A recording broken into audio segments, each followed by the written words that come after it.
नमस्कार दोस्तों, मैं अलका स्वागत करती हूँ आपका अपने एक्सीलेंस फैमिली में, जहाँ आज हम जानेंगे शिक्षा पर सार्वजनिक व्यय में वृद्धि।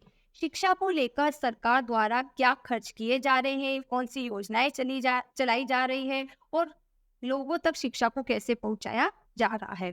तो लिखा है, क्या आप जानते हैं कि सरकार शिक्षा पर कितना व्यय करती है?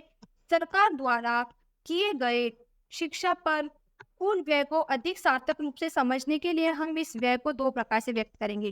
क्या आप जानते हो सरकार शिक्षा पर कैसे व्यय करती है? अगर नहीं जानते हो तो हम बताते हैं कि इस व्यय को दो तरीके से समझा जा सकता है। पहला, कुल सरकारी व्यय में इसका प्रतिशत, और दूसरा सकल घरेलू उत्पाद में इसका प्रतिशत। मतलब आप समझ लो सरकार शिक्षा पर कैसे खर्च कर रही है। कैसे समझोगे? सरकार द्वारा शिक्षा पर किया गया व्यय, सरकारी व्यय को समझने के दो तरीके हैं। सरकार द्वारा शिक्षा पर किया गया व्यय और सकल घरेलू उत्पाद में इस व्यय का योगदान। मतलब सरकार ने शिक्षा पर 100 करोड़ का खर्च किया और सकल घरेलू उत्पाद में 200 करोड़ रुपए का योगदान रहा शिक्षा क्षेत्र से। ठीक है, तो हम यहाँ बोलेंगे कि शिक्षा पर किया गया व्यय सार्थक रहा। ठीक है, तो आगे पढ़ते हैं क्या लिखा है। लिखा है यहाँ, कुल सरकारी व्यय में शिक्षा पर व्यय प्रतिशत सरकारी योजना में शिक्षा के महत्व का सूचक है। शिक्षा पर किया गया व्यय सरकारी योजना का सूचक है कि सरकार जो योजना बनाती है शिक्षा पर खर्च करने के लिए, तो शिक्षा पर खर्च सरकारी योजना के बारे में बताती है। सकल घरेलू उत्पाद में शैक्षिक व्यय का प्रतिशत यह व्यक्त करता है कि व्यक्तियों की आय का कितना भाग देश के शैक्षिक विकास के लिए प्रतिबद्ध है। सरकार कैसे खर्च करती है? लोगों से कर के माध्यम में धनराशि वसूल करती है और फिर उस कर की राशि को हम पे खर्च करती है। तो शिक्षा पर जितना ज्यादा सरकार का खर्च होता है, तो हम मान सकते हैं कि देश के लोगों की व्यक्तिगत आय, मतलब सकल घरेलू उत्पाद में शैक्षिक व्यय का प्रतिशत यह व्यक्त करता है कि व्यक्तियों की आय का कितना भाग देश के शैक्षिक विकास के लिए प्रतिबद्ध है। मतलब सरकार जनता कर के माध्यम से सरकार को जो धनराशि देती है ना, उस धनराशि को भी सरकार खर्च करती है, चाहे शिक्षा पर, स्वास्थ्य पर या जन कल्याण पर या योजनाओं पर। व्यक्ति की आय का भाग ही तो खर्च करती है। तो यहाँ बोला है कि हम जो सरकार की शिक्षा पर जो व्यय किए जा रहे हैं, उस व्यय से बता सकते हैं कि देश में व्यक्तिगत आय शिक्षा पर खर्च करने के लिए कितनी प्रतिबद्ध है। व्यक्ति से कितना कर लेना चाहिए जिससे हम शिक्षा पर खर्च कर सके।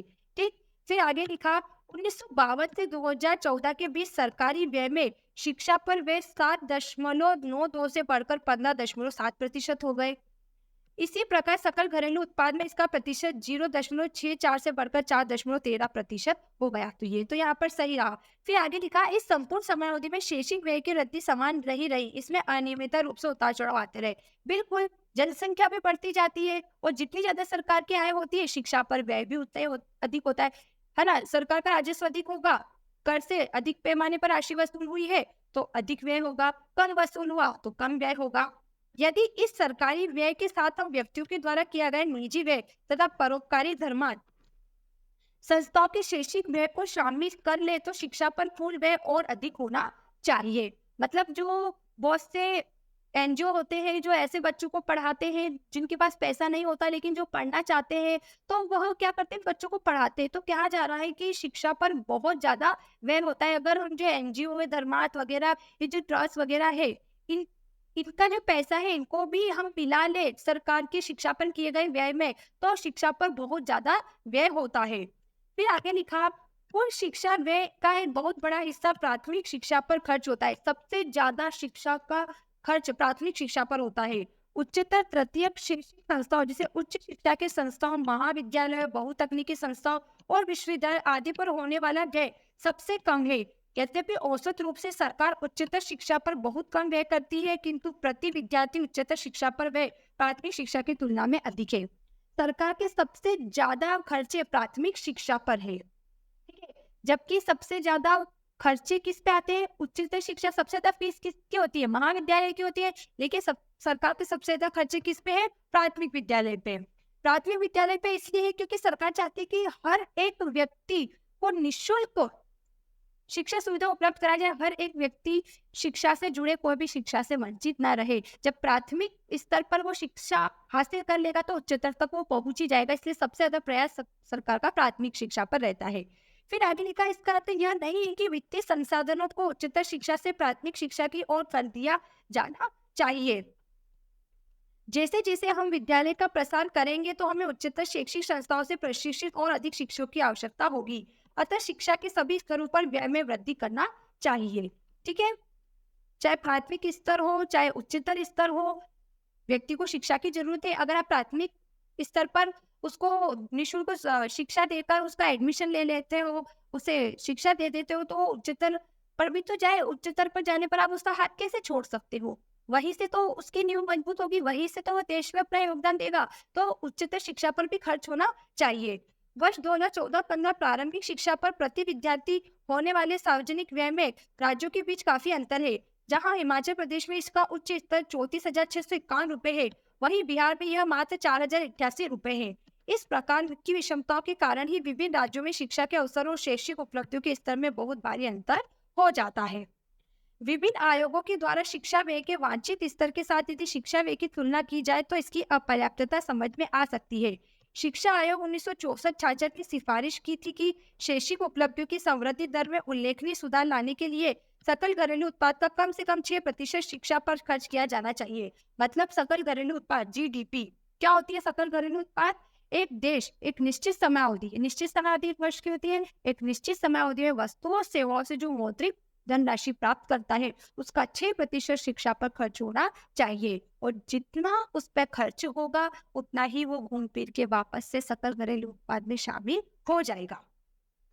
वर्ष 2009 में भारत सरकार ने बच्चों को मुफ्त और अनिवार्य शिक्षा का अधिकार अधिनियम कानून बनाया, जिसके अंतर्गत 6 से 14 वर्ष की आयु वर्ग के सभी बच्चों को मुफ्त शिक्षा प्रदान की जाती है।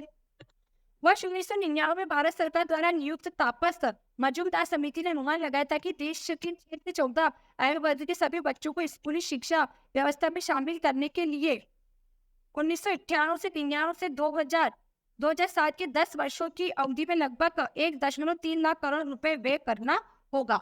सरकार ने इतना किया, लेकिन फिर भी आज हम देखते हैं जिन बच्चों की शिक्षा प्राप्त करने की उम्र है वो भीख मांग रहे हैं। होटलों में जाके देखो बच्चे काम कर रहे हैं। दूसरे आप ट्रैफिक सिग्नल के यहाँ जाके देखो, जैसे ही सिग्नल पे हम रुकते हैं कि वहां पे भीख मांगने बच्चे आ जाते हैं। तो ये सब क्या है? सरकार के प्रयास फिर किस काम के हैं? अगर बच्चों तक वो शिक्षा ही नहीं पहुंच पा रही है, क्या सरकार बस स्कूल खोल के वहां पे लोगों को मुफ्त में ही पैसा देगी या उस पैसे का लाभ भी देगी? तो इसके लिए कौन जिम्मेदार है? वो माता पिता जो बच्चों को स्कूल तक नहीं पहुंचा पा रहे हैं या सरकार? आप सोच के मुझे बताना। फिर आगे लिखा है, सकल घरेलू उत्पाद के 6% स्तर की तुलना में वांछित वर्तमान 4% व्यय का स्तर बहुत कम है। आने वाले वर्षों में 6% के लक्ष्य तक पहुंचने की आवश्यकता है, जैसा कि सिद्धांत रूप में स्वीकार किया गया है। एक बार फिर से देखते हैं क्या बोला गया है। यहाँ बोला गया है 1999 में भारत सरकार द्वारा नियुक्त तापस मजूमदार समिति ने अनुमान लगाया था कि देश के 6 से 14 आयु वर्ग के सभी बच्चों को स्कूली शिक्षा व्यवस्था में शामिल करने के लिए 10 वर्षों की अवधि में लगभग 1.3 लाख करोड़ रुपए व्यय करना होगा। तो कितना खर्च हुआ? सकल घरेलू उत्पाद के 6% के स्तर की तुलना में वर्तमान 4% व्यय का स्तर बहुत कम है। जितना कम होगा, मतलब 6% खर्च होना था तो 4% हुआ। तो आने वाले वर्षों में 6% के लक्ष्य तक पहुंचने की आवश्यकता है, जैसा कि सिद्धांत रूप में स्वीकार किया गया है। जितना लक्ष्य रखा गया उतना तो खर्च होना ही चाहिए। भारत सरकार ने सभी केंद्रीय करों पर 2% शिक्षा उपकर लगाना भी आरंभ कर दिया। एजुकेशन सेस भी लगता है। शिक्षा उपकर से प्राप्त राजस्व को प्राथमिक शिक्षा पर व्यय करने हेतु सुरक्षित रखा है। अब सरकार ने शिक्षा पर खर्च करने के लिए 2% का शिक्षा उपकर भी लगाना शुरू कर दिया। साथ ही सरकार ने उच्च शिक्षा संवर्धन के लिए भी एक विशाल धनराशि स्वीकृत कराने की बात की है। उच्च शिक्षार्थियों के लिए एक नई ऋण योजना की भी घोषणा की गई है। इसमें समझाने जैसा कुछ नहीं है, जैसा जैसा ऐसा लिखा है वैसा हमें इसमें समझ में आ रहा है। फिर लिखा है भारत की शैक्षिक उपलब्धियां। सामान्यतः किसी देश की शैक्षिक उपलब्धियों का आकलन वयस्क साक्षरता स्तर, प्राथमिक शिक्षा संपूर्ति दर और युवा साक्षरता दर द्वारा किया जाता है। सारणी 4.2 में भारत की इन कर दरों के दशकों के आंकड़े दिए गए हैं। तो भारत ने शिक्षा में कितनी उपलब्धि उपलब्धि प्राप्त की है, इसे हम 4.2 से समझते हैं। तो यहाँ पर पहली वयस्क साक्षरता दर बताई गई है। वयस्क साक्षरता दर में 15 वर्ष से अधिक आयु वर्ग के बच्चे आते हैं, जो 1990 में पुरुषों की कितनी थी 62 और महिलाओं की कितनी थी 38। जो 2015 में 62 से 82 हो गई और 38 से 66 हो गई। मतलब शिक्षा पर खर्च किया जा रहा है, ऐसा नहीं है कि सरकार नहीं खर्च कर रही है। फिर प्राथमिक शिक्षा संपूर्ति दर, इसमें कौन आता है? इसमें 5 वर्ष से 11 वर्ष के बच्चे आते हैं।